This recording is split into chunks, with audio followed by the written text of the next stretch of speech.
دوسرا سوال یہ کیا جاتا ہے کہ کیا ان فروق میں سے ایک یہ فرق بھی تھا کہ اخباری علماء تقلید کو حرام قرار دیتے تھے اور اصولی جائز قرار دیتے تھے یا عام لوگوں کے لیے واجب قرار دیتے تھے؟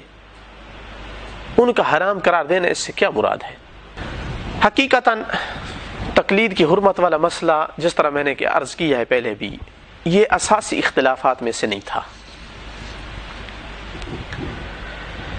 خود صاحب ہدایت نے جب ان کا شمار اخباریوں میں سے ہوتا ہے، جب اختلافات لکھے ہیں وہاں تقلید والا مسئلہ نہیں لکھا، کیونکہ حقیقتاً اصل جھگڑا یہ نہیں تھا کہ تقلید جائز ہے یا حرام ہے۔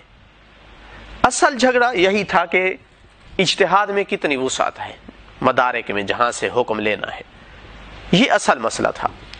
البتہ چونکہ اس قسم کا اجتہاد اخباریوں کے نزدیک جائز نہیں تھا، تو ایسے اجتہاد کی تقلید کرنا بھی پھر آٹومیٹکلی جائز نہیں تھی۔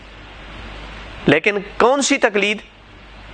کہ جو ایسے مجتہد کی جائے جو اس قسم کا اجتہاد جو ان کی نگاہ میں درست نہیں ہے، ورنہ ہر قسم کی تقلید کو حرام نہیں کہنا چاہتے تھے۔ قطعاً ان کا یہ مطلب نہیں تھا کہ عام بندہ جو قرآن و حدیث کو نہ بھی سمجھ سکتا ہو وہ علماء کے پاس نہ آئے، ان سے نہ لے مسائل، آزاد زندگی بسر کرے، آوارہ گھومے پھرے، اس پر کوئی احکام نہیں ہے شریعت کے۔ قطعاً یہ مقصود نہیں تھا ان کا، بلکہ اگر فقیہ جو ہے وہ اخباری ہو، صحیح ہو ان کی نگاہ میں، تو ان میں سے کئی ایک تقلید کا دائرہ بہت وسیع قرار دیتے تھے، حتیٰ عقائد میں تقلید کو کافی سمجھتے تھے۔ حتیٰ ان میں سے بعض مردہ مجتہد کی تقلید کو بھی جائز قرار دیتے تھے، جبکہ اصولی ان دونوں تقلیدوں کو باطل کہتے ہیں۔ تو اس کا معنی یہ ہوا کہ اخباریوں کے نزدیک تقلید مطلقاً حرام نہیں ہے۔ یہ غلط ہے اگر کوئی کہے مطلقاً حرام ہے، ہر قسم کی تقلید حرام ہے، نہ، ان کے ہاں وہ تقلید حرام ہے جو ایسے مجتہد کی تقلید ہو جو اپنے اجتہاد سے استنباط کرتا ہے حکم کا۔ ورنہ اگر فقیہ ان کی نگاہ میں وہ اخباری فقیہ ہے تو اس کی رائے حجت رہتی ہے، حتیٰ مرنے کے بعد بھی، حتیٰ عقائد میں بھی۔ فوائد المدنیہ محمد امین اسرآبادی کی کتاب ہے جو اخباریوں کا سب سے بڑا مثلا جو ہے لیڈر اور قائد ہے، 300 صفحہ نمبر پر کہتا ہے کما لا اجتہاد عند الاخبارین لا تقلید، جیسا کہ اخباریوں کے نزدیک اجتہاد نہیں ہے تو تقلید بھی نہیں ہے۔ یہ کس تقلید کی نفی کر رہا ہے؟ یہ اس تقلید کی نفی کر رہا ہے جو اس اجتہاد کے مقابل والی تقلید ہے، کہ جب ایسا اجتہاد ہمارے ہاں نہیں ہے تو ایسے اجتہاد کی پھر تقلید بھی ہمارے ہاں نہیں ہے۔ اسی طرح مثلا ملاحظہ کیجئے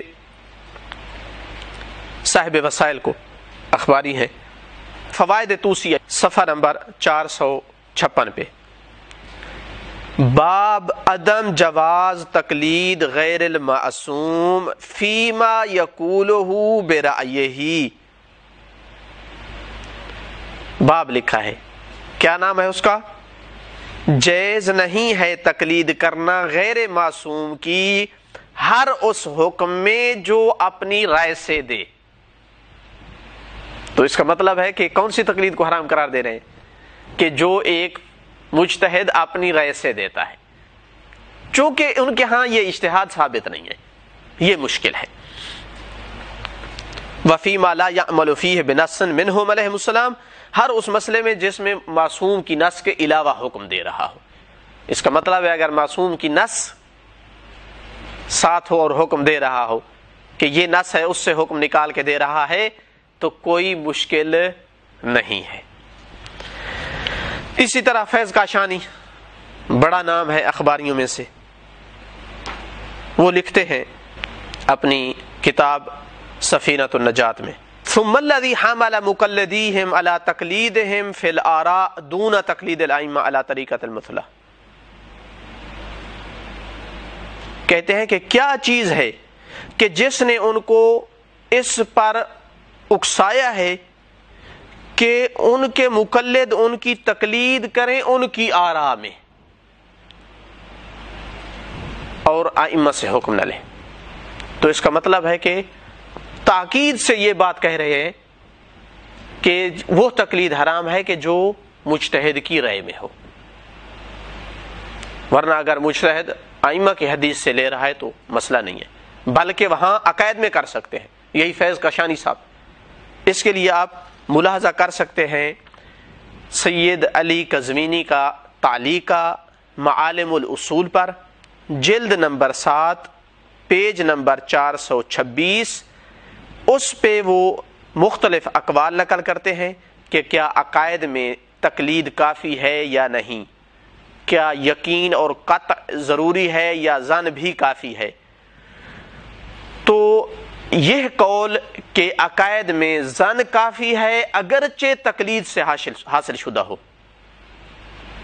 ظن کافی ہے، عند اللہ انسان بری ہوگا اگرچہ اس نے ظن سے لیا ہو اور تقلید کرتے ہوئے. کون ہے اس کا قائل؟ 3-4 نام لکھے ہیں، ان میں سے ایک فیض کاشانی کا نام ہے. تو اس کا مطلب ہے کہ ان کے ہاں تقلید حتیٰ عقائد میں ہو سکتی ہے، لیکن بشرط یہ کہ بھائی نصوص ہوں سامنے، ان سے لیا ہو. اسی طرح مثلا خود امین استرابادی شدید ترین اخباری ہیں، اسی فوائد مدنیہ کی صفحہ نمبر 299 پہ لکھا ہے مشتہر بین المتاخرین من اصحابنا من ان قول المیت کالمیت لا يجوز العمل به بعد موته، کہ یہ جو ہمارے اصحاب کے درمیان مشہور ہو گیا ہے کہ میت کا قول بھی مر جاتا ہے اور اس کی قول پہ عمل کرنا جائز نہیں ہے، یہ مبنی ہے ان کے ظنی گمان والے استنباط پر، چونکہ ان کا استنباط ظنی ہوتا ہے.